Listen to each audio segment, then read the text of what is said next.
Bienvenidos al Rolo Reyes Podcast. En el episodio de hoy tuvimos una conversación con la doctora Joyce Braverman, especialista en medicina funcional y terapia psicodélica. La conversación fue un clavado profundo a la industria de la medicina psicodélica y todo lo que trae aparejado. También nos contó su proceso de cómo empezó ella como doctora de medicina occidental y poco a poco fue incluyendo la medicina psicodélica y la medicina funcional como parte de sus prácticas.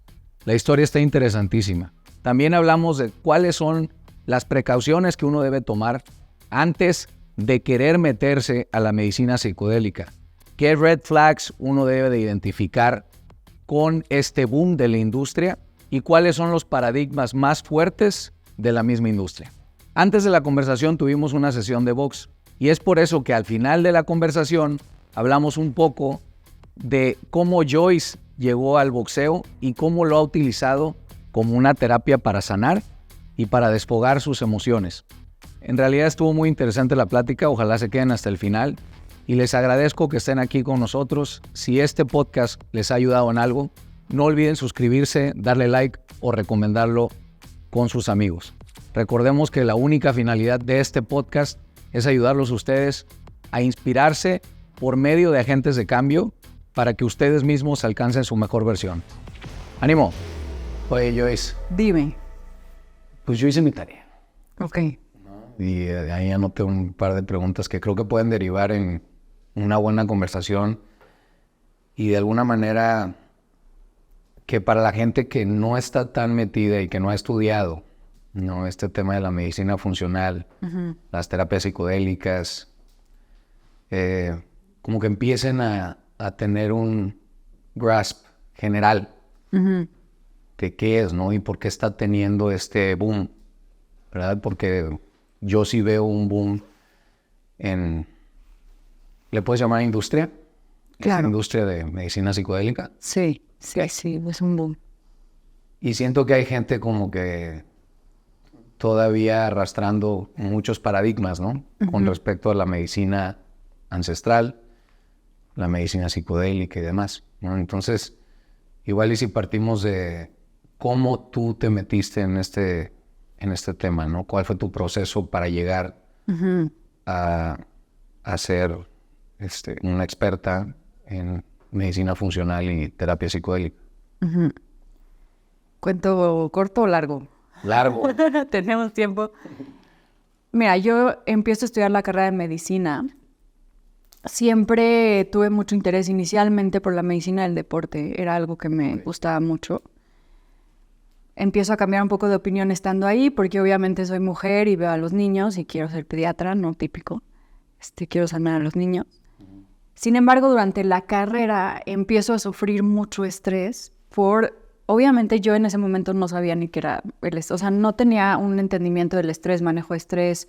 Dormía poco, estudiaba muchísimo, comía mal. O sea, como que todo mal, sí, pero no consciente para nada al respecto. Según yo comía bien, lo que mi mamá me había enseñado. O sea, no había esa conciencia en absoluto. Claro.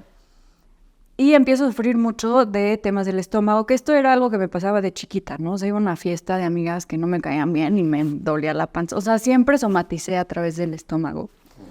Y ya estando en la carrera, una de mis partes favoritas era, pues yo estando en la carrera en los hospitales, yo cuando me enferme de algo, pues tengo acceso a todo, ¿no? O sea, le voy a preguntar a todos los doctores, voy a experimentar todo. Y al principio sí era muy pro la medicina occidental, muy científica, me encantaban las cosas de evidencia, lo que es placebo y lo que no, lo que realmente funciona, sin pensar más allá en los efectos adversos, porque no estaba ahí. Okay. Y probé todo para mi intestino, hice todos los estudios que pude con los especialistas en el siglo XXI donde yo rotaba. O sea, estuve clavada en sanarme a mí misma, porque creo que es parte de haber estudiado medicina, ¿no? Yo tengo que estar bien. Empiezas a estudiar todo, te enfermas de todo y te quieres sanar tú de todo, ¿no? O sea, empiezas a ser como tu propio doctor. Y una amiga en ese momento me recomienda hacer Bikram Yoga, que es esta yoga donde haces en un cuarto caliente. Y a mí me iba bien en la carrera, era muy, no sé si grillera es la palabra porque soy calladita y soy de personalidad así, pero me gusta mucho ser líder, ¿no? O sea, de cierta manera como que siempre no sé, la vida me ha puesto en esas situaciones, fui jefa de mi salón, presidenta de la sociedad de alumnos, o sea, estaba muy metida en eso y me iba bien, pero bien tipo 8, o sea, así, o sea, me iba bien, manejaba el estrés, 8, 5, 9, o sea, como que bien, pero no era el top. Okay. Empiezo a practicar yoga y me empieza a ir impresionante en la carrera, o sea, mención honorífica, me empiezo a sentir bien, mi cerebro empieza a funcionar mejor, entonces ahí yo dije, órale. ¿Qué pasa cuando estoy practicando? Tengo menos tiempo para estudiar, pero me siento mejor, mi cerebro funciona mejor, ya no me duele tanto la panza, o sea, ¿qué es esta conexión? Y estudiándolo me doy cuenta que es una conexión que se llama neuroinmunología, es la conexión de la cabeza con el sistema inmune. Okay. ¿Cómo puedes tú a través del pensamiento mejorar tu sistema inmune, o sea, tus defensas? Empiezo a clavarme, el pensamiento es un impulso eléctrico, luego eso se convierte en un neurotransmisor, luego eso se vuelve una proteína, la proteína se hace una fibra, la fibra se vuelve un músculo y digo, ay, pues claro que todo está conectado, ¿no? Entonces sí tiene que ver, obviamente no me lo están enseñando en la carrera, pero lo estoy observando, ¿no? Como que entré en mucho cuestionamiento y en muchas disociaciones. Y me clavé con ese tema, sin embargo, yo seguía con esto, me gustaba mucho la cirugía, la pediatría, etc. Termino la carrera y me acerco a un mentor y le cuento mis necesidades y me dice, a ver, tú estás dudando si quedarte en México, si estudiar en Estados Unidos, si hacer neuroinmunología en investigación, si hacer cirugía pediátrica, o sea, estaba crisis existencial máxima. Y me dice, ¿por qué no vas a preguntarle a este doctor y a esta otra doctora, que somos justo, la mujer es neuroinmunóloga, y el doctor es cirujano pediatra, él se fue a Estados Unidos, regresó a México, pregúntale qué opina y decides, rota con ellos unos días y ya después tomas tu decisión de qué es lo que quieres estudiar, porque por un lado me encanta usar mis manos y el tema quirúrgico y por otro lado me encanta investigar, pero me sentía que, o sea, estaba dividida en dos cosas muy distintas. Okay. Voy primero con el cirujano. Y en ese momento vemos un paciente pediátrico con cáncer que tiene signos de apendicitis, no tenía ningún linfocito, que son estas células inmunes, y lo tenían que operar de apendicitis. Y tú entrar a un quirófano con 0 defensas es muy peligroso. Yeah. Y yo le digo, acabo de leer un artículo que dice que si hay un tratamiento con antibióticos para apendicitis y si en 3 semanas, no me acuerdo cuánto, eran 3 semanas, no le vuelvan a dar síntomas, es probable que ya se haya librado, ¿no? Pero ¿por qué no intentamos esto? ¿Para qué lo quieres poner en riesgo si está en un trasplante de médula? Un caso así. Sí. Y yo llevo con mis, híjole, no sé, 24 años, o sea, de casi puberta ya, sí. A retarlo, porque yo era muy, muy retadora. Eso sí tenía yo en la carrera. O sea, siempre challenge, me sacaban de clases por preguntar de más. O sea, sí era como muy... Yeah. Siempre me he cuestionado mucho todo. Y en ese momento me dice, lo voy a hacer, pero si se muere es tu culpa. Bueno. A mi casa a rezar así de que por favor que no le pase nada. Pero de verdad me dijo, imprímeme los artículos, obviamente no lo hizo así nada más por mi opinión. Okay. Le enseñé todo y al día siguiente me contrató como su asistente, ¿no? Y estando ya en el sistema médico, haciendo cirugía oncológica pediátrica como asistente, unos años, sí me empecé a dar cuenta, de que mi maestro, que era el que me estaba enseñando, fumaba, no comía bien, estaba en estrés máximo. Yo empecé a fumar, un estilo de vida que dije, voy a acabar muerta en 3 años, que no es lo que quiero. Y lo otro es que veía que muchas recomendaciones en el hospital era, sí, pacientes de cáncer, coman lo que quieran. Y yo, ¿cómo comen lo que quieran si el cáncer se alimenta de azúcar? O sea, unas cosas que decían, no entiendo qué está pasando. Veía a las familias con 1000 problemas emocionales y nadie hacía nada, y ahí empiezo a pensar, no hay médicos integrativos en México que integren toda la información, no hay hospitalistas, que es un tipo de doctor que hay en Estados Unidos que se encargan de manejar el caso entero, no hay nutriólogos viendo bien cuál es la dieta, les daban gelatina con colorantes a los pacientes, o sea, como una cosa que digo, es que esto está muy mal. Sí, mucha incongruencia, ¿no? Si estás tratando a alguien con una condición así. ¿Por qué le estamos cortando la pierna a un paciente que tiene 6 meses de pronóstico de vida? O sea, no estaba entendiendo nada del sistema. O sea, veía como por un lado una parte muy efectiva y muy compasiva, pero por otro lado, tantos huecos. Y esto era en el sistema privado. O sea, imagínate en el público cuando estuve ahí. O sea, yo me acuerdo en mi internado deprimida y así, o sea, de los casos, de las maneras, etcétera. Sí.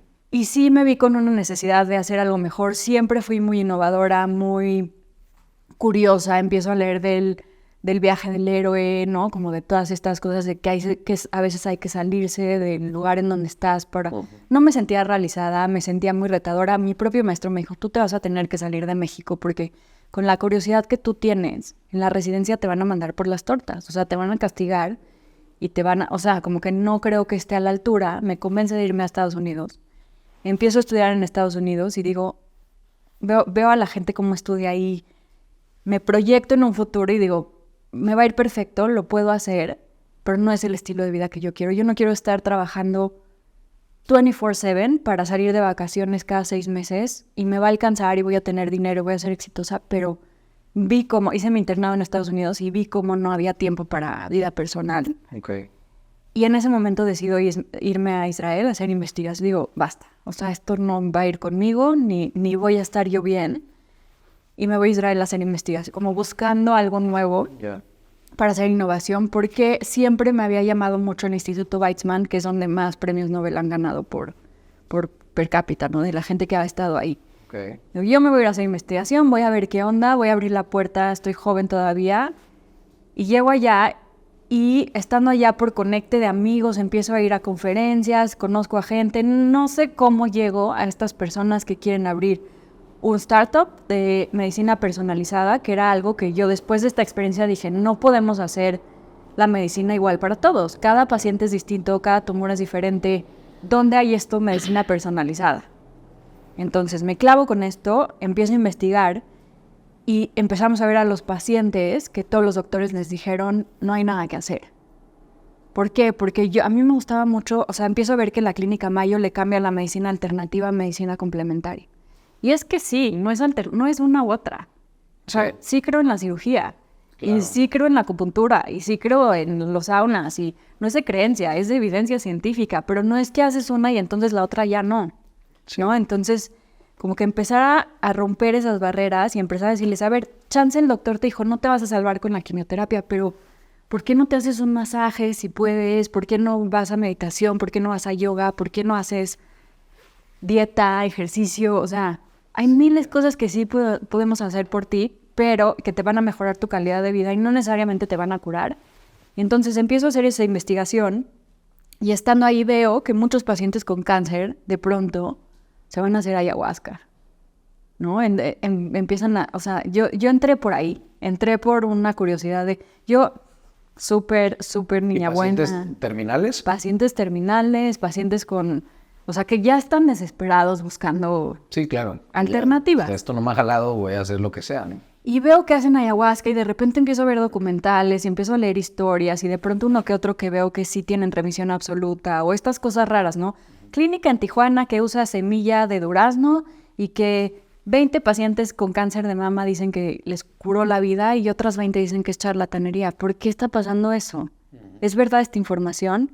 Entonces nos metíamos a cuestionar a esos pacientes, encontrábamos a los testimonios, les preguntábamos y lo que me di cuenta es que cáncer son 300 enfermedades, no es una. Y los tumores tienen un código genético y no les sirve igual a todos, pero como estas terapias son alternativas o complementarias, no hay suficiente investigación para decirte, para este tipo de cáncer sí funcionó y para este otro no funcionó.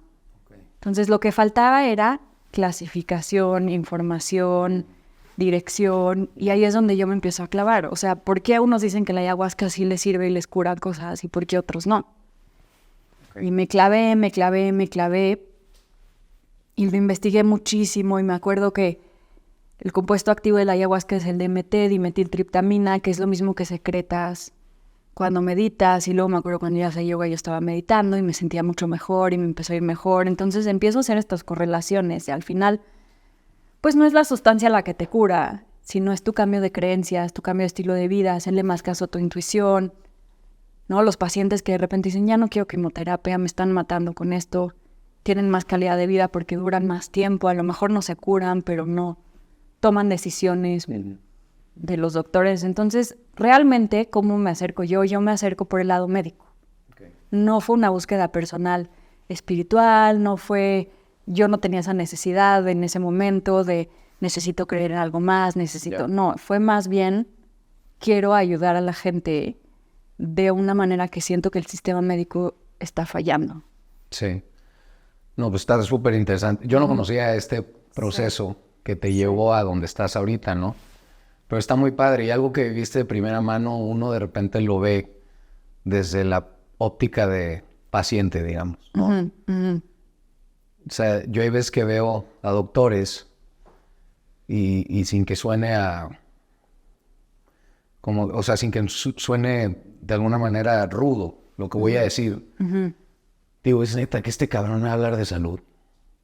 Nada más de verlo. Exacto. No, llego al consultorio y está afuera y me dice, ahorita te veo con el cigarro, ¿no? Y yo, ¿no? Y luego lo veo y, o sea, con 30, 35 kilos de sobrepeso y dices, ¿cómo? ¿Qué me va a decir de salud este güey? Exacto. Pues lo que me va a decir es, tómate esto, ¿no? Y lo que yo veo en este approach de la medicina occidental es que está muy limitado y se circunscribe solamente a los fármacos, ¿no? Aunque no van un poco más allá. Digo, poco a poco creo que se va haciendo más conciencia incluso entre los médicos convencionales y demás, ¿no? O sea, por un lado sí lo veo. Pero en términos generales, no solamente no te hacen recomendaciones en pro de tu salud, digamos que tengan que ver con ejercicio, con nutrición, con el buen dormir, ¿no? Y demás técnicas de inmersión en hielo, sauna y demás cosas. Claro. Sino que muchos las critican. O sea, no te voy a decir que critiquen el ejercicio, pero si les dices, sí, fui a una terapia de imanes o de acupuntura, te dicen, esos son mamadas. Deja de hacer esto. O sea, aquí se resuelven los temas, ¿no? Y dices, y como dijiste tú ahorita que me sonó mucho, ¿no? De que pues es complemento, güey. Sí. No te estoy sustituyendo. Sí, ¿Me explico? O sea, no te estoy quitando tu trabajo, no estoy rajándole a la medicina convencional con fármacos y demás mientras hago esto, sí, ¿no? Y sí hay mucho doctor que tiene una resistencia a este tipo de complementos. Ya no le voy a decir alternativa, ¿no? Porque, digo, no es alternativa, es un complemento. Y es algo que sí, para mí se me hace una incongruencia, ¿no? Porque al final de cuentas lo que ¿qué es lo que quieres, no? Claro. La salud. Y es realmente o sea, perdón por mi vocabulario, pero es una verdadera estupidez porque te voy a decir, la medicina occidental en donde más se practica de manera como es, claramente es en Estados Unidos, ¿no? O sea, de ahí viene mucho de las guías clínicas, de como la cosa más cuadrada, ¿no? Todo el tema cómo funciona más cañón. Sí.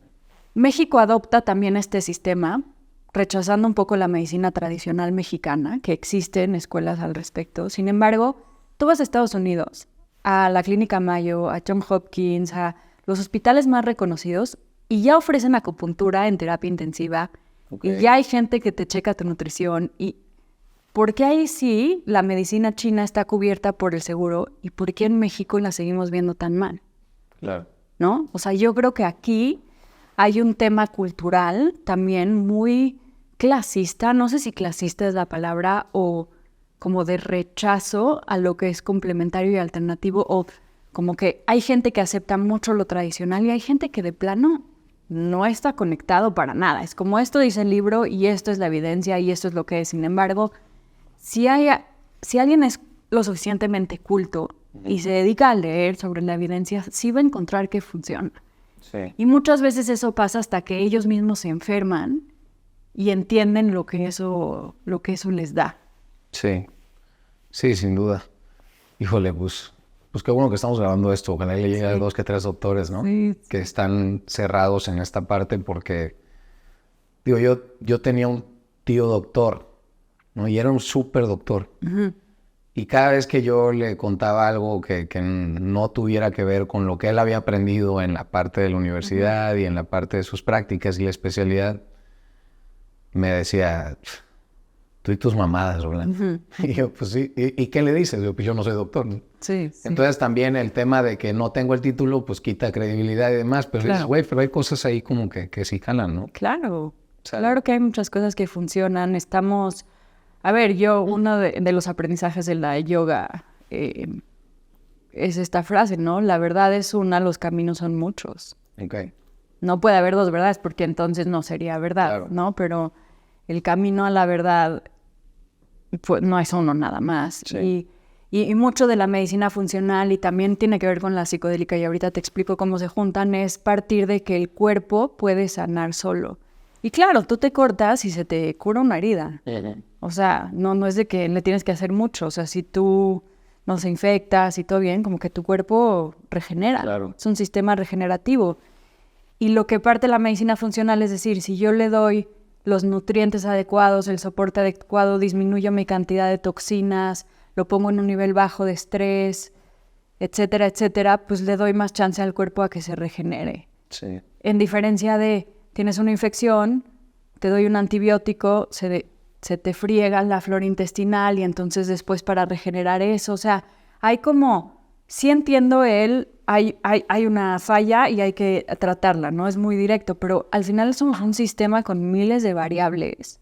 Y entonces cuando curas una cosa se desbalancea la otra y y entonces ver más al cuerpo como un sistema. Y hay veces que sí, tienes una bacteria que necesitas un antibiótico perfecto, te hacen una cirugía, necesitas tomarlo porque Sí, eso es bien importante hacer énfasis, ¿no? Claro. Porque no es que estés siendo completamente, digamos, negligente porque No. hay una alternativa, ¿no? O sea, hay casos en donde no tienes otra, ¿no? No tienes de otra. Y gracias a la medicina occidental vivimos mucho más hoy en día. Pero la pregunta es ¿cómo? ¿Con qué calidad? Claro. Yo sí veo a todos mis maestros, la mayoría de medicina funcional, de verdad los veo sanos. A sus 60, 70 años, con masa muscular, preocupados por lo que comen. Todo es basado en evidencia. Nada es, se me ocurrió comer más. No, todo lo han hecho a través de estudios. No lleva 5 años, llevan 20 y tantos años generando esta información. Y los veo muy, o sea, me inspiran, ¿no? Los veo y digo, a este personaje sí le creo, porque veo que en su vida él hace lo mismo, ¿no? Y se ha sanado y se ha curado, etcétera. Sí. Y definitivamente lo que tú dices, yo les preguntaba a mis maestros, es que, ¿por qué tú fumas? ¿Y por qué tú estás gordo? Me decían, es que es lo que el doctor dice, no lo que él hace. Y yo así de, pues wow. Pero es que, a ver, desde las residencias, Sí. no duermen, comen ahí, duermen en el piso del hospital. Está cañón. No, comen lo primero que tengan enfrente. Entonces salen y dices, güey, digo, ya hace poco hablaba con mi cuñado de eso, que es doctor y está terminando su especialidad. Y decía, es que, güey, o sea, y él me lo reconocía, de que nosotros somos los peores para hablar de estilo de vida. Los peores. Y les mando un abrazo y mis respetos cañón, porque sí tienes que tener un amor a la profesión y a poner primero al otro, porque vea lo que alcanzas a llegar, a qué punto tan bajo, con tal de aprender cómo sanar a los demás. Sí. ¿No? Entonces sí, todos mis respetos. O sea, yo que pasé por ahí les mando un gran saludo y un abrazo y una gratitud y gracias por sacrificarse. Pero, por ejemplo, para mí no fue, o sea, no pude, porque yo siento que no funciono igual. No puedo dar mi 100 si yo no estoy en mi 100. Claro. Entonces, para mí, tuve que cambiar ese esquema y decir, no, yo no me puedo dedicar a esto porque si mi cuerpo no va a aguantar del estrés, pues claramente no voy a poder estar. Sí, ¿no? Sí está cañón eso. Sí, la neta, mi respeto, es una vocación. Es una vocación. No es, digo, yo no me hago estudiando administración de empresas y teniendo 3 días de revisar unos estados financieros y sin dormir, ¿no? O sea, no, como que no hace sentido. Por eso el tema de la medicina sí, digo, hay mucha gente que se mete por las razones equivocadas, ¿no? Pero es una... Pero terminan botados porque al final ni ganas tanto al principio. O sea, de verdad es que es difícil. Sí. También luego estuve trabajando con unos neurocirujanos y sí, de repente ves una cirugía de columna o de cerebro y dices, mis respetos a estas personas, ¿no? A veces sí necesitas a un cuate que te diga, yo tengo todo bajo control, tú no te preocupes, ¿no? Como que esa sensación de que yo me encargo, que sí es una energía masculina, es una energía más de medición. Al final del día, cuando empecé a leer ya más libros como de la medicina occidental y otros tipos de medicina, sí veo que este sistema fue hecho de Hipócrates como por hombres. Yo cuando tomé ginecología jamás me hablaron que si la luna se sincronizaba, que si... No, era periodo menstrual, anticonceptivo. O sea, no era nada femenino, no era nada de todo lo que conocemos como lo más sutil, ¿no? O sea, todo... Una energía más de hacerte sentir bien. Es como, esto funciona y esto no, se acabó, lo demás son historias. Ya. O sea... Sí, está cañón. Oye, Joyce, y entonces, cuando estás en Israel, te empiezas a ver pacientes que recurren a ayahuasca en específico o algún otro tipo de tratamientos. ¿Y qué pasa después? Sí, la mayoría ayahuasca en ese momento. ¿Qué pasa después? Que decido ir a un par de conferencias sobre esto. Me dan ganas de meterme a hacer el doctorado en esa línea de investigación. Empiezo a mandar mis líneas de investigación. Yo quiero estudiar sobre la conexión mente-cuerpo. ¿Cómo la puedes cambiar en gente tan cabezadora y tan resistente? Y digo, seguramente con los psicodélicos, porque si veo que funcionan estos pacientes, digo, esta es la llave para reprogramar a alguien a su estilo de vida. O sea, por aquí lo voy a lograr. Quiero investigar esto. Mando un par de cartas a estos institutos, uno en Europa y otro ahí mismo, en Weizmann. Me dicen, ¿sabes qué? Aquí todavía es ilegal, porque bla, bla, bla, las sustancias, no sé qué. No tenemos este tipo de investigación todavía. Es para técnicos. O sea, me contaron diferentes cosas, pero me dijeron, en California hay un lugar que se llama CIIS, California Institute of Integrative Studies. Y ahí ya tienen un programa para doctores, para terapeutas, para investigación y terapia psicodélica. ¿Por qué no aplicas? Y empiezo a meterme. Okay. Y aplico y me acepto. O sea, fue como que todo se dio muy fácil. Y decido regresarme a vivir a México y estudiar en California. Entonces estuve viajando un rato. Hice la investigación, aprendí muchísimo, estaba feliz porque además todos los doctores que conocí ahí como que en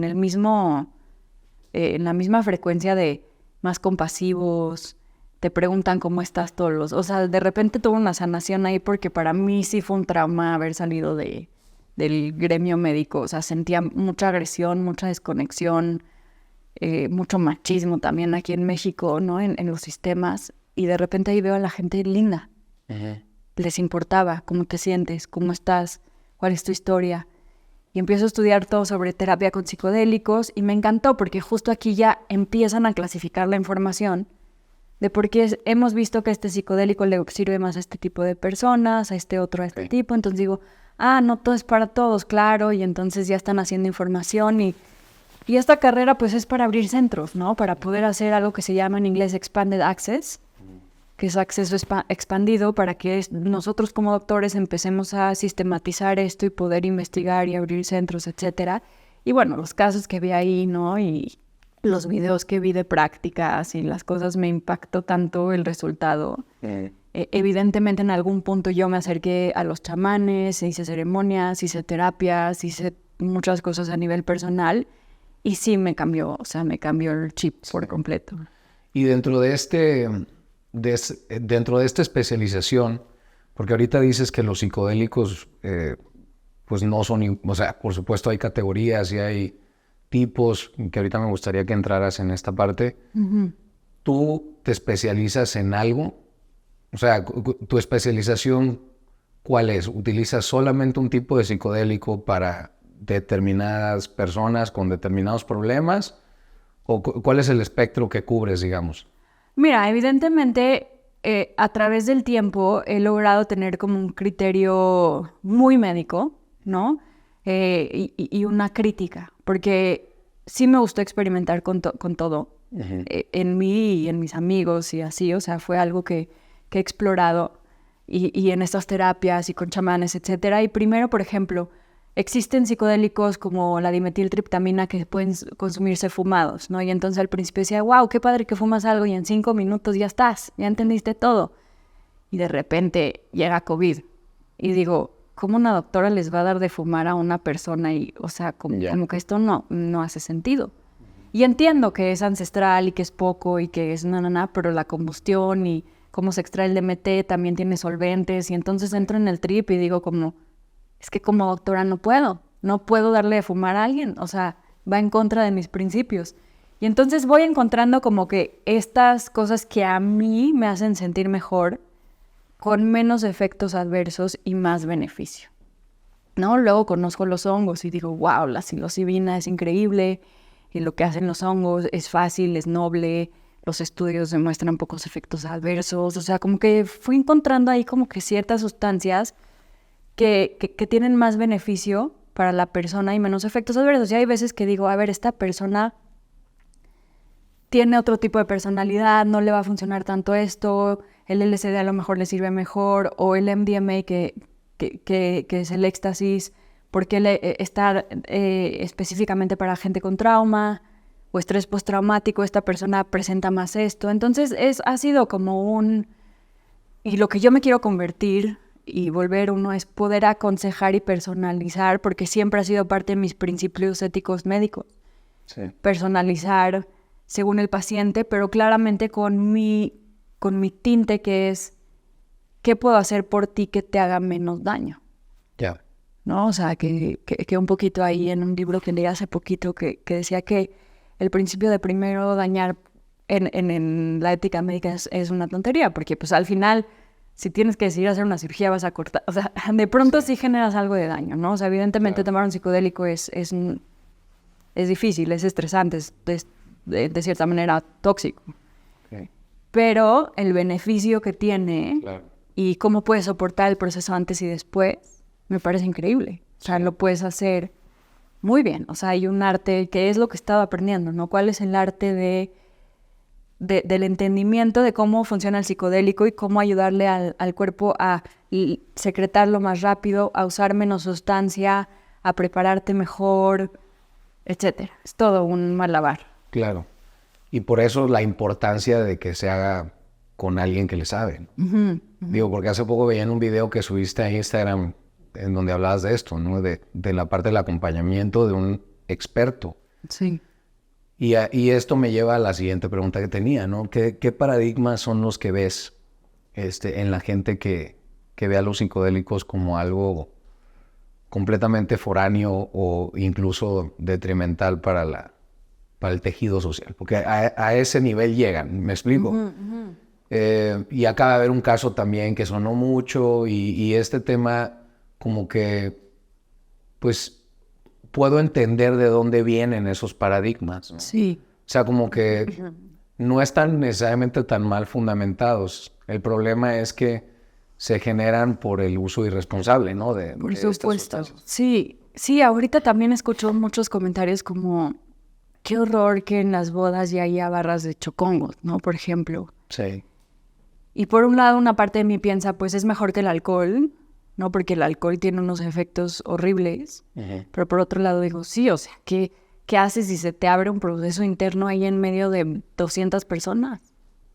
O sea, a lo mejor al 90% no les pasa, pero a ese 10% que sí, pobre gente. O sea, qué desperdicio de energía y de salud mental. Digo, no sé, existe un riesgo, ¿no? Y por lo mismo, los paradigmas que yo veo en esto es difícil comentártelos porque al principio yo me sentía con un síndrome del impostor y sentía que todo esto era como yo no estoy haciendo nada. O sea, cuando doy una sustancia es como siento que no hago nada, ¿no? O sea, se me hace muy fácil contener, sostener. O sea, como que de pronto decía, pues cualquiera lo puede hacer también, no sé, que tenga carácter bonito, etcétera. No entiendo, he pasado por muchas confusiones, pero la verdad es que cada vez trabajo más en esto y pues en realidad pues sí he estudiado un chorro, ¿no? Sí. O sea, he estudiado muchos años en la vida y lo que más creo que, sin ser como muy egocéntrica y así, pero lo que más me da valor es que mi intención profunda de verdad es ayudar a la gente. No tengo ninguna agenda atrás de, ay, quiero obtener esto o quiero hacer que ellos sientan que yo los sané o sentirme gurú. No me interesa nada de eso. O sea, mi interés absoluto es ayudar a la gente que esté mejor, porque sí creo que si tú estás mejor o si la gente está mejor, vivimos en una mejor sociedad. Sí.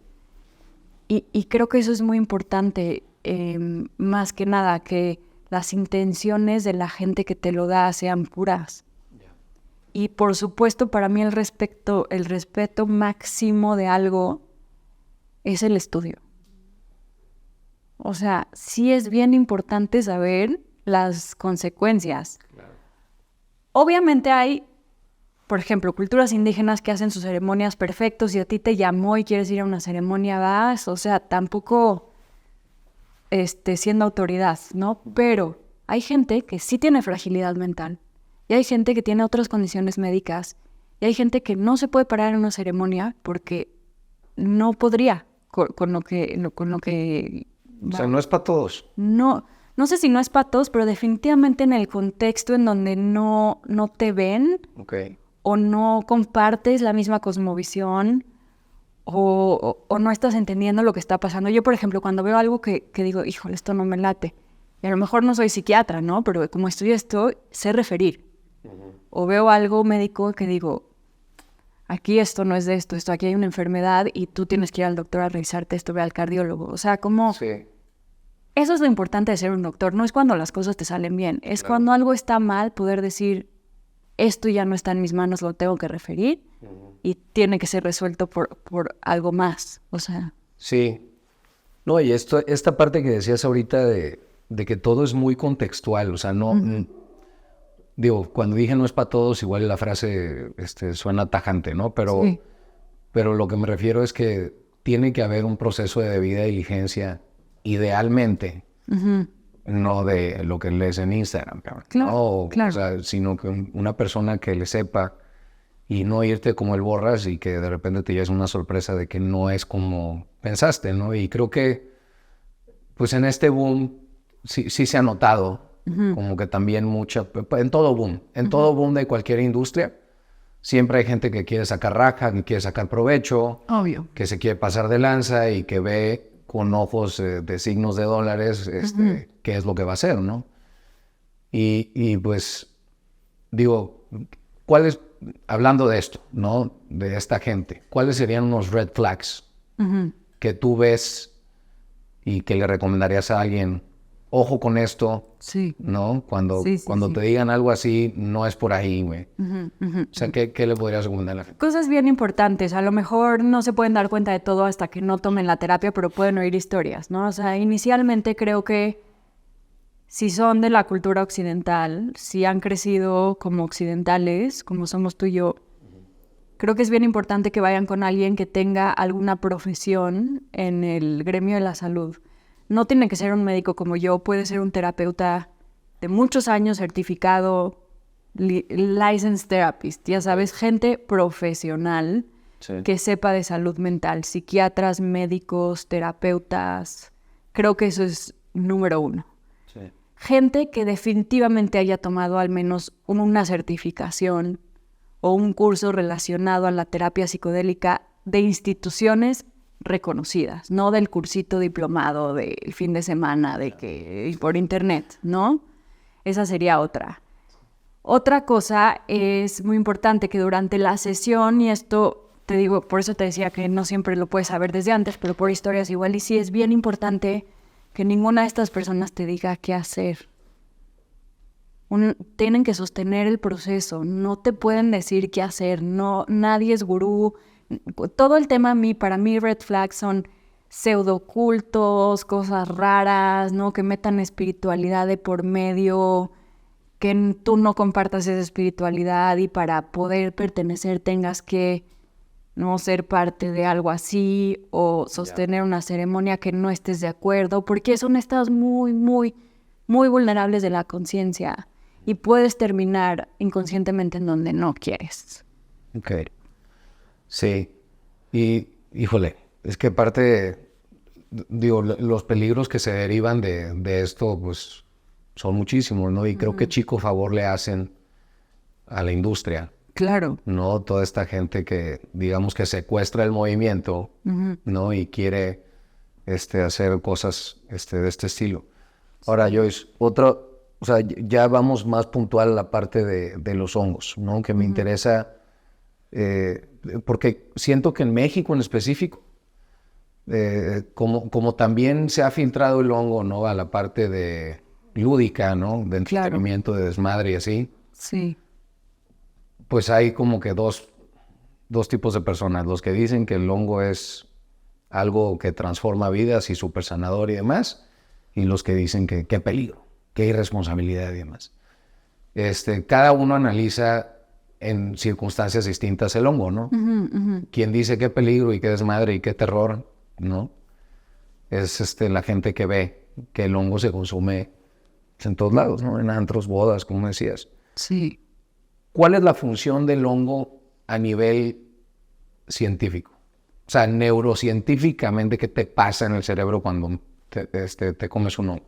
Cuando te comes un hongo, el hongo, la psilocibina, que se convierte en psilocina en el cuerpo y luego en DMT, dimetiltriptamina, que es esta molécula que te hace tener alucinaciones visuales, auditivas, efectos psicodélicos. Además de eso, va a los receptores de serotonina 5-HTA, que son receptores, la serotonina se asocia a la felicidad, ¿no? A la euforia. Lo que hace a nivel cerebral, se ha visto en resonancia magnética y en algunos otros estudios, es que se genera una hiperconectividad, como si estuviera fuegos artificiales en el cerebro y muchas zonas del cerebro estuvieran prendidas, hiperactivas, se conectan más neuronas una con la otra, que se llama neuroplasticidad, y tiene posibilidad de neurogénesis, de generar neuronas nuevas, ¿no? ¿Qué sucede cuando hay hiperactividad neuronal? Pues que estás usando más zonas del cerebro que la verdad no sabemos nada, o sea, no sabemos nada, pero hay una amplificación de todos los sentidos. Ves más nítido, hueles más cañón, oyes distinto, se modifican los sonidos, los visuales, sientes que accedes a partes del cerebro de memorias que no te acordabas, ¿no? La cognición está como a tope, estás muy despierto. Sin embargo, esto es dosis dependiente, porque dosis dependiente significa que un poquito más y ya te metes al viaje psicodélico y un poquito menos, que es la microdosis, minidosis, pues estás en este estado en donde puedes funcionar de manera normal en la vida real. Y lo que sucede es, pues, sí hay teorías de evolución de que los changos aprendieron a hablar, los simios aprendieron a hablar comiendo los hongos, porque hizo evolucionar el cerebro. Definitivamente hay algo en el cerebro que lo evoluciona, ¿no? Que lo hace más, pero también está amplificando mucho de lo que eres adentro y depende mucho de, como decía, creo que era Alan Watts, son amplificadores de la conciencia. Si tú no tienes conciencia, ¿qué va a amplificar? ¿No? Entonces, ¿qué estás amplificando? Porque si hay una parte que es tu trabajo, que es tu manera, etcétera. Y el riesgo de que se haga, yo los veo como una herramienta que depende del contexto. Tú puedes usar una tuerca para apretar un tornillo o para golpear a alguien en la cabeza. O sea, depende cómo la uses, qué resultado te da, y lo mismo el psicodélico. O sea, puede ser un juego de Nintendo y puede ser un arma de resolver el premio Nobel. Entonces, ¿te va a ayudar a estimular tu cerebro? Claro que sí. ¿Te va a mejorar tu percepción? Claro que sí, pero ¿para qué lo estás usando? ¿Cuál es tu dirección? ¿De dónde? ¿En qué? Si estás en una fiesta, la gente está agresiva, con alcohol, estás ahí, sientes el hongo, te pones eufórico, empiezas a saltar, puedes también hacer tonterías, ¿no? O sea, es como, ¿para qué lo estás usando? Sí. Y el hongo, por ejemplo, ¿para qué tipo de pacientes recomendarías una terapia con hongos, no? Sé que, digamos, hay un espectro pues amplio, ¿no? Sí. ¿No? Viene desde gente que tiene PTSD, que quiere superar algún tipo de adicción, simplemente tener un sentido de trascendencia también, pacientes terminales, o sea, pero, bueno, pues igual ya me estoy adelantando, ¿no? Pero ¿qué recomiendas tú? Sí se ha visto que, bueno, número uno, no está recomendado para gente con esquizofrenia o antecedentes familiares de esquizofrenia. Eso es un gran no, porque sí te lo puede detonar. No es de que te lo causa, pero te detona la enfermedad. Sí. Todo lo demás, ¿no? En un criterio obviamente médico, se puede. Yo, en mi criterio personal, siento que debes de tener al menos más de 26 años. Ok. A excepción de que hayas crecido en una cultura en donde sea parte de tu cultura y pues lo hayas consumido desde chiquito, etcétera. ¿Por qué 26 años? Porque sí creo que es un proceso muy fuerte y requieres de madurez emocional, ¿no? Y también el cerebro se está formando, hay neuroplasticidad natural. Yo veo un niño y lo veo como si estuviera en hongos. Entonces siento que no es necesario estimular esa parte o hacer que haya neuroplasticidad cuando ya estás como esponja, Ya una vez que ya generaste esas conexiones neuronales y estás rígido, pues estaría increíble, ¿no? O sea, tener esa flexibilidad cognitiva, pero antes como que siento que no. Y se usa más el hongo para estados de depresión resistente a tratamiento, gente que ya trató todo y no pudo y es resistente, pero está muy deprimida, justo para el temas de cáncer terminal, de enfermedades terminales, temas emocionales, porque el hongo es muy noble. Ya. Tiene pocos efectos adversos, también para temas de trascendencia. Sí. Y por ejemplo, gente que va a terapia convencional y digamos que tiene un principio de Peter de que ya no está avanzando, ¿no? Porque quiere resolver pues, algún trauma del pasado y digo, que le esté afectando en su día a día, ¿no? Ese tipo de gente que mediante terapia convencional deja de avanzar, ¿se recomienda una terapia con hongos? Sí, si ellos tienen, creo que más que imponerla y decirle, ay, la deberías de hacer, si ellos tienen curiosidad, creo que es una increíble terapia para justamente esos casos, porque como te dije, como se genera la nueva plasticidad neuronal, como están atorados ya en lo mismo, esto les puede ayudar a salirse de ese loop y a cambiar de perspectiva. Sí. Yo recuerdo de haber leído de un caso, ¿no? De una persona que estaba yendo a terapia convencional y que cada vez que iba a tener un breakthrough y tenía como que cierto avance, no solamente no tenía el breakthrough, sino que tenía una regresión. Porque para superar el trauma tienes que abrir esa caja de Pandora, ¿no? Total. Y entonces cuando la abría, volvía a tener el trauma y tenía una regresión. Hasta que hizo los hongos. Sí. O sea, la explicación de eso, como que, digo, porque el tema de la terapia afortunadamente es algo que se está como que viendo con... Antes era, vas a terapias porque estás loco, ¿no? Entonces, sí. Pues sí puede ser una alternativa interesante para gente que está atorada en ese loop y que no termina de salir, ¿no?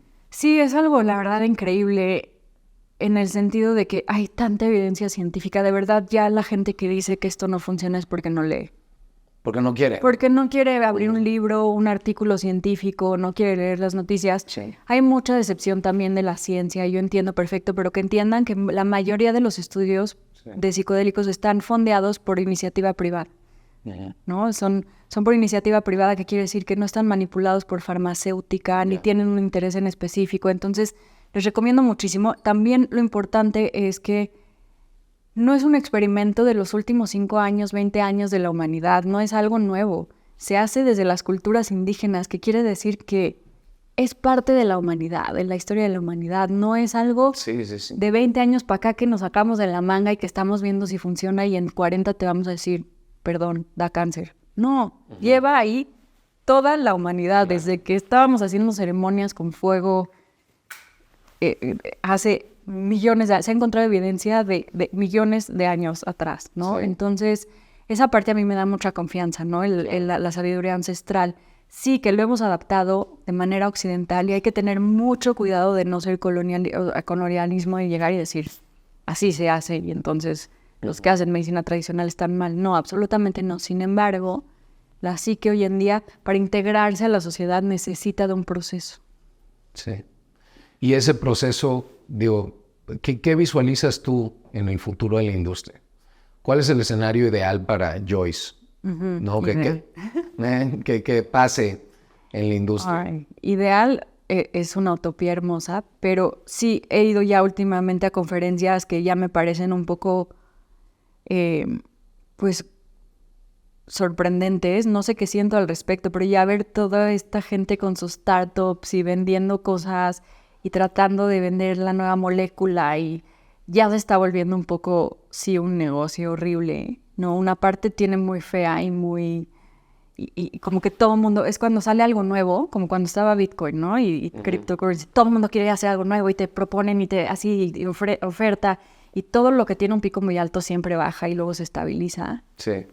Pero mi utopía es hacer estos puentes con los dos tipos de medicina. ¿no? Retomar un poco la sabiduría ancestral y darles el espacio también para aprender de las culturas originarias, pero no dejar al lado la investigación. O sea, ¿por qué no podemos medir esto con números, con gadgets nuevos, ¿no? De electroencefalogramas y de poner tecnología nueva con la tecnología ancestral en un mismo lugar, en un espacio muy neutro, porque siento que como médico me interesa mucho que cada quien saque de su corazón su espiritualidad y no imponerle nada, ¿no? Siento que si llegas en un lugar y está la Virgen o hay una estrella de David o hay un no sé qué, como que entras en disociación, pero cuando hay un espacio en blanco, sacas lo que traes adentro, no importa lo que sea, y todo es bienvenido, ¿no? Y es no sentirte incómodo con nada, sentir un espacio de sanación, lo que eso significa sanación, ¿no? Esa experiencia mística de entender que hay algo más que nosotros, algo más grande, reconectar con esa espiritualidad para poder sanar, pero ¿qué significa esa espiritual nueva no tóxica, que no está matando en nombre de Dios, ¿no? O sea, ¿qué significa ser un ser espiritual y honrar la vida y la vida de los demás? Bien, pues qué padre. Está chida tu visión. Sí, está chido. Te voy a invitar, No. se hace. Pues muy bien, Joyce. Ya casi vamos a acabar. Tengo 3 preguntas más que igual y se salen un poquito del tema, pero sé que tú estás bien metida en el tema del wellness, no solamente en la parte de medicina y terapia psicodélica, sino como que también desde un punto de vista personal te gusta mucho, ¿no? El tema de la suplementación, el estilo de vida saludable, el alejarte de los hábitos destructivos y demás. Y el otro día escuchaba en un video una persona que decía algo y que yo decía, güey, parece que sí, pero decía que el alcohol es como el nuevo tabaco. Porque hay mucha gente como que despertando ante los perjuicios del alcohol, ¿no? Y pues, por un lado sigue muy arraigado culturalmente, ¿no? El tema del alcohol. Digo, yo cuando dejé de tomar, no fue de taco, fue como que un proceso que de repente sí, de repente no, hasta que de plano dije, no, ya el costo es muy alto. Cada vez que me preguntaba alguien de que, ¿y qué pedo, ya no tomas? Mi respuesta literal era, no, cabrón. Así como un luto, ¿no? O sea, pero yo sí decía, no, fíjate que no. Y hasta me da pena decirlo, güey. Sí. Porque está tan arraigado, ¿no? En la sociedad. En la sociedad que cuando dices, ay, puta, que no tomas, qué mamón. Sí. Pero bueno, ¿qué opinión te merece el tema del alcohol, no? Porque hemos intercambiado 3 conceptos del alcohol que... Pues he pasado por varias etapas, ¿no? Porque alguna vez escuché a un doctor decir, es que imagínate lo que haces tú cuando te pones alcohol en las manos para desinfectarte, lo que has de hacer en tu intestino. Entonces decía, ups, o sea, me estoy matando todas las bacterias buenas y malas de mi intestino cada que tomo alcohol. Yo siempre me he sentido mal cuando tomo alcohol, o sea, siento que hay un estado, ¿no? Y he estudiado, ¿no? Que además les dicen spirits por algo, porque se te mete el spirit de no sé qué. He visto muchas peleas en alcohol, muchas destrucciones, muchos pacientes muy mal, y a mí no me hace falta, para mí no es necesario en mi vida. Sí. En algún momento cuando era más antisocial y tenía mucha ansiedad social me ayudaba, y con los psicodélicos aprendí a estar en mi cuerpo. No necesito el alcohol para estar bien. Antes era como un lubricante social, quizá algo. Y me volví muy radical anti-alcohol, no tan anti de odio a la gente que toma, simplemente como que yo fue como, lo voy a sacar de mi vida y no es necesario y me hace más mal que bien y no le veo ningún beneficio médico. Y luego estudias un poquito del resveratrol, que es este compuesto activo del vino, que es súper bueno para la salud cardiovascular. Entonces dices, bueno, a ver, hay algo bueno de aquí. Luego me puse a ver las series de Dan Buettner, no sé si la has visto, de La Zona Azul. No. Que es un cuate que se dedica a estudiar los lugares donde hay más centenarios con mejor calidad de vida. Tiene una serie ahorita increíble y unos libros padrísimos, Blue Zones o Zonas Azules. Y una parte de eso es tomar alcohol socialmente, ¿no? Una métrica de ser centenario con estilo de vida. Ahora, no es el alcohol que compras en el duty free. Es el vino que hacen en tu tierra con cosas orgánicas que sacaron y fermentaron y lo tomas a nivel social una vez por semana y te juntas con tus amigos y generas comunidad y no embriagan, sino que se toman 2 copas de vino, ¿sabes? O sea, tiene sus mediciones. Sí. Como que hay varias teorías, ¿no? Que si poco alcohol, poco vino, a lo mejor 2 copas, 1 copa al día, este es bueno cardiovascular. Nadie tiene la verdad absoluta. Ya. Sí creo que satanizar las cosas es malo. Claro, sin duda. O sea, también es muy molesto. También me pasó cuando era vegetariano, pescatariana, no, pues hoy tú comes carne, guácala, ¿no? Y esa actitud es algo que a mí no me gusta. Entonces, como relajar un poquito y decir, a ver, yo tranquilo, si tú quieres tomar, perfecto. Y así también, ¿qué tipo de alcohol estás tomando? Si es un vino orgánico, fermentado, artesanal, tradicional, si es Bacardí. o algo producido ya que con el puro fin de enfiestar, de no sé qué. Entonces, como que creo que ahí se puede tener un criterio padre. Sí. Nunca cayendo en extremos, pero también siéndote muy honesto de si te puedes tomar una copa de vino. ¿No? Porque hay gente que no puede. Que no puede. Una vez que empieza ya valió madres. Y entonces, a mí sí creo que ese estado ya de embriaguez, cuando hay depresión, se van para abajo muy cañón y desbalancea mucho los neurotransmisores y hay muchas peleas. Y a lo mejor el tomar te está rompiendo más tus relaciones interpersonales para que... O sea, es como... ¿No? Tiene muchas... Conócete muchas también, cosas. ¿no? O sea, Sí, puedes ir a una comida familiar y tomarte una copita de vino, de un vino especial, tradicional, y es un rito y es algo sagrado y es algo que te va a conectar, padrísimo. Pero si no te va a conectar... Sí, de acuerdo. Sí, hay 2 vertientes, ¿no? La parte psicológica del alcohol, que cómo tú te manejas con la sustancia, ¿no? Y qué impacto tiene a nivel mental, ¿no? Sí. Que yo, por ejemplo, lo que me daba cuenta al final es que cuando tomaba, no podía pensar positivo durante 2, 3 días. O sea, y no me daba cuenta que era porque tomé el sábado, ¿me explico? Claro. Sí tienes efecto depresivo. Sí, y yo decía, "Güey, es que todo es gris, ¿no?" Sí. Y no me podía enfocar y demás, y no lo relacionaba con el alcohol. Yo decía, "Ay, pinche lunes", ¿verdad? Pero por un lado eso, y por otro lado la parte ya que le hace a tu cuerpo, ¿no? Digo, la parte psicológica o la parte social y demás puede tener, como dices tú, ¿no? La parte buena, un buen convivio con tu familia y demás, que tú pues una copita y más, y la parte mala, ¿no? Te pones bien pedo y ya todo el mundo se pone bien agresivo y vas a un lugar donde la gente está borracha, normalmente no pasa nada bueno. Sí. Y luego la parte, digamos, del cuerpo, o sea, a nivel interno, ¿qué es lo que pasa? Pues por un lado puede tener, digo, la neta es que ahí tiene más perjuicios que beneficios. Claro. O sea, el tema del vino y que le da bien al corazón, pues sí, pero... Sí, pero uso, consumo de alcohol, ácido úrico, temas de estómago, gastritis, o sea, sí, son muchas Te cosas. pega la madre al sueño. Te disminuye el HRV, no sé qué. Y entonces te digo que sí hay muchas cosas que yo digo, ay, ¿para qué? ¿No? Sí. Y por otro lado, tú y yo que nos encanta seguir a biohackers y todo, ¿no? Está el doctor que me encanta, James Nestor. Él es 0 alcohol. No alcohol, ¿para qué? No necesitas. Y otro que se llama Brian Johnson, que se está midiendo un locazo ahí, pero él sí toma alcohol, solo que lo hace antes de las 6 de la tarde para no afectar su sueño. Okay. ¿No? Entonces, si vas a tomar, hay maneras de hacerlo bien. Sí. ¿No? Antes de las 6 de la tarde para que no te afecte el sueño, que sea algo artesanal, una copa de vino, no sé, o sea, como que existen maneras que luego podemos informar. Sí. Y cómo recuperarte, ¿no? ¿Qué comer después de ese alcohol? Pero que sean pocas, que sean festejos de vida, que sean momentos especiales, que sean tu cumpleaños, tu celebración. Sí, a ver, una situación que valga la pena, ¿no? No que sea algo como un hábito, ¿no? Exacto. De que ya periódicamente, viernes, sábado, yo me pongo hasta la madre. Sí. ¿Por qué? Y luego no hay nada que hacer, pues me voy a tomar. ¿Cómo, güey? Sí.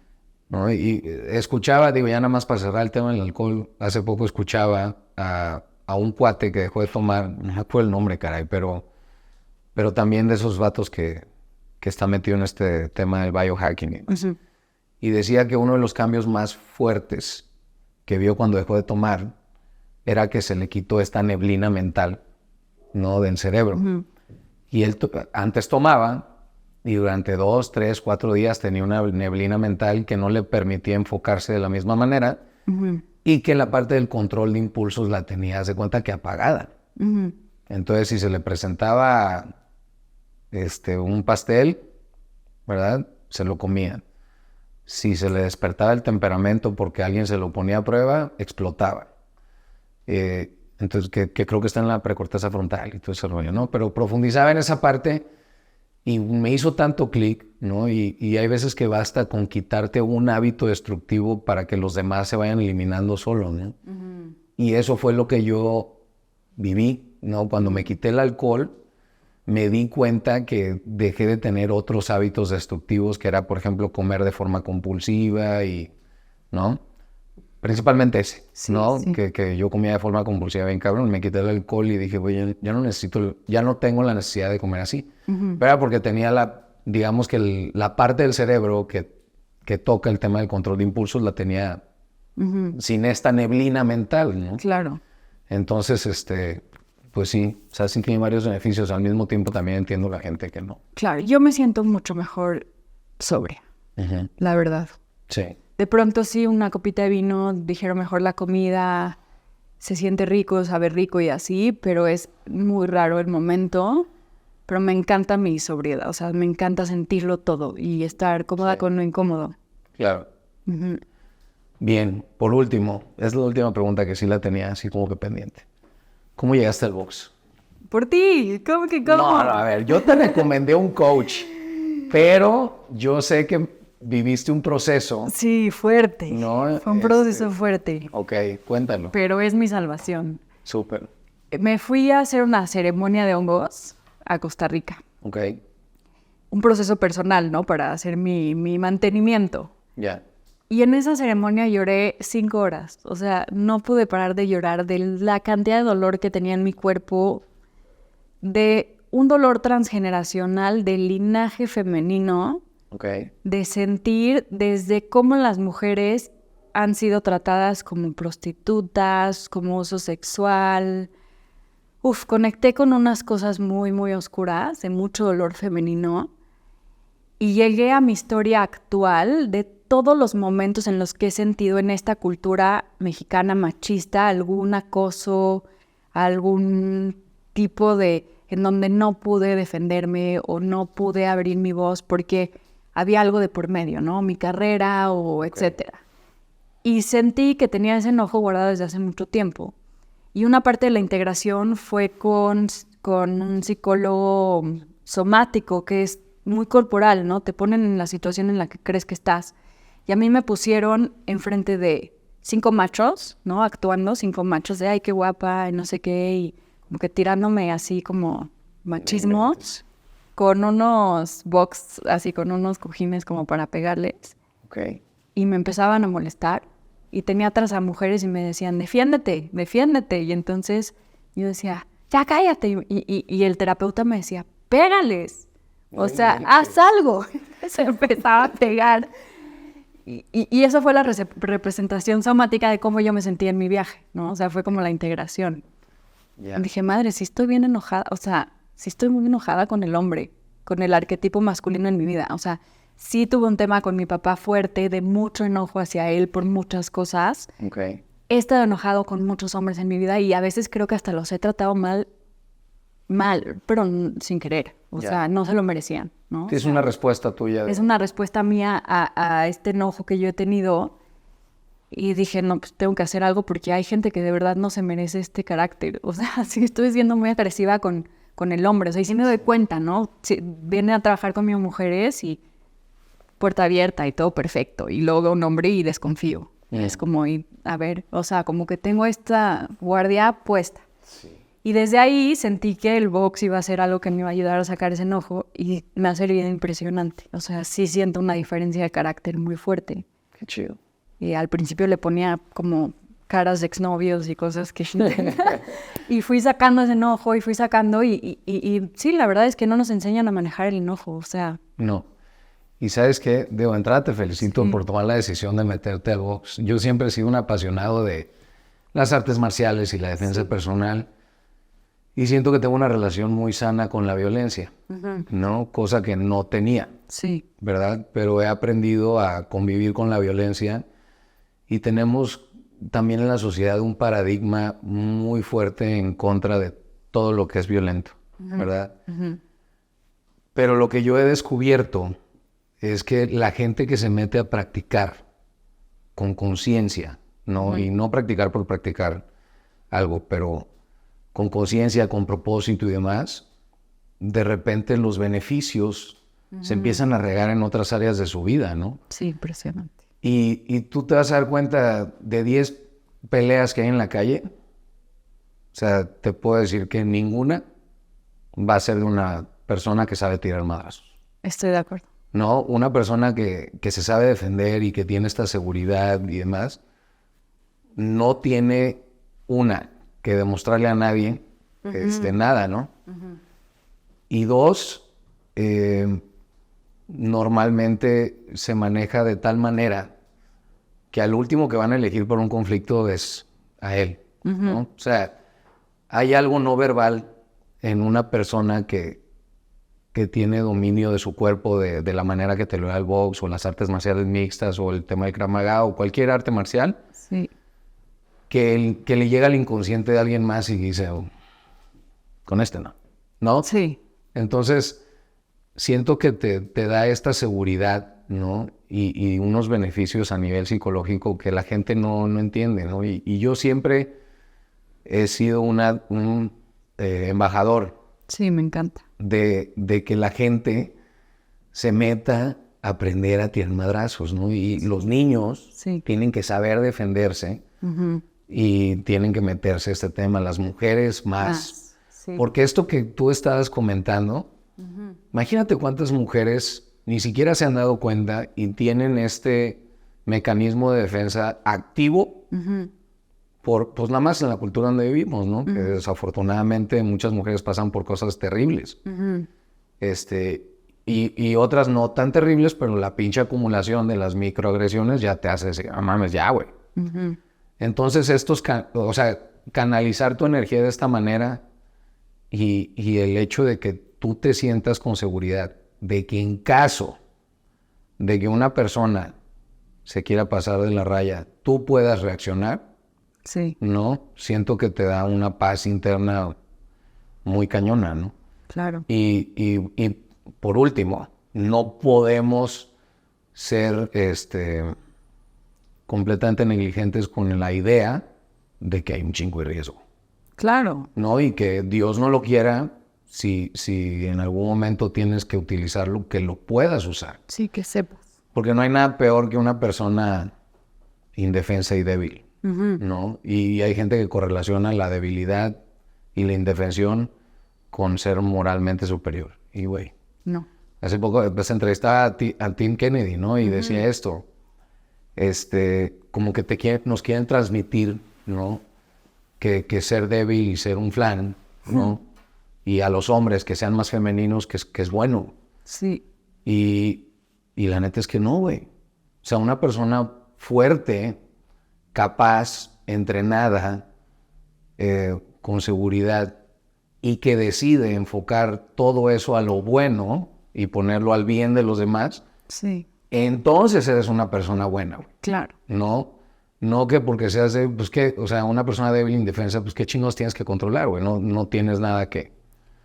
¿No? Sí. Entonces esta parte sí, digo, la verdad es que me dio mucho gusto cuando te metiste y que ya te veía bien motivada en tus sesiones de box y demás. Dije, güey, qué chingón, ojalá hay más gente que te siga a ti. Ahí van, sí van qué todos chido, los pacientes.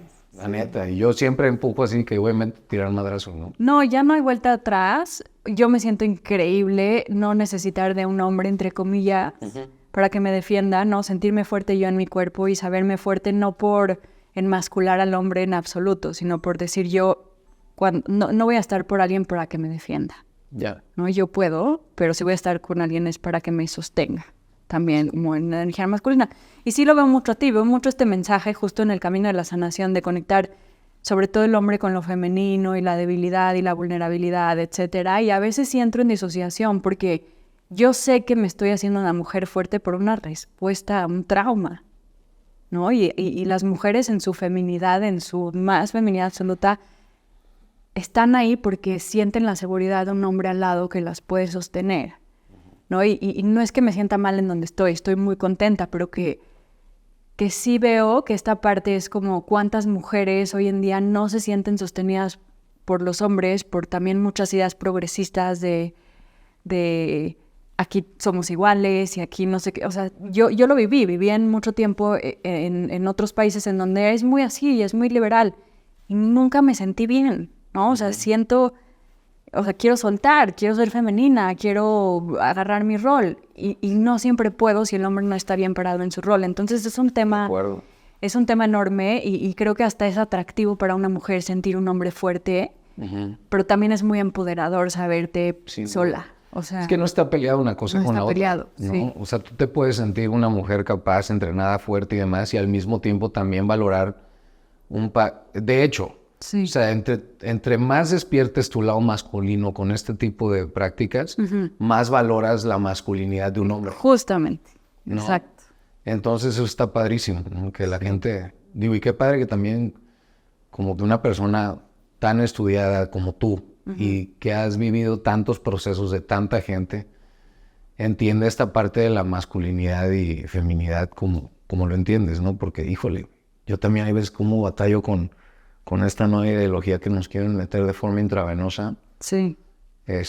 Pero bueno, pues si nos metemos en eso sería... Es otro capítulo, sí. Sí, pero bueno, Joyce, pues muchas gracias. No, gracias a ti. Estuvo chido el entrenamiento. Inspiración, como la siempre. plática. y pues pronto estará disponible para la gente. Y ojalá se les queden muchos mensajes. Sí. Y cualquier duda, todo ahí tienen mi Instagram. Conéctense. Les contesto dudas de lo que quieran. Súper. Gracias. Ánimo, Joyce. Eso. Agradezco mucho que se hayan quedado hasta el final del episodio. Espero les haya gustado la plática. Y si les gustó, lo mejor que pueden hacer para apoyar al podcast es suscribirse, darle like, dejar un review, o depende de la aplicación en donde lo estén escuchando, y compartir con su gente conocida, amigos, familiares, etc. Se los agradezco. ¡Ánimo!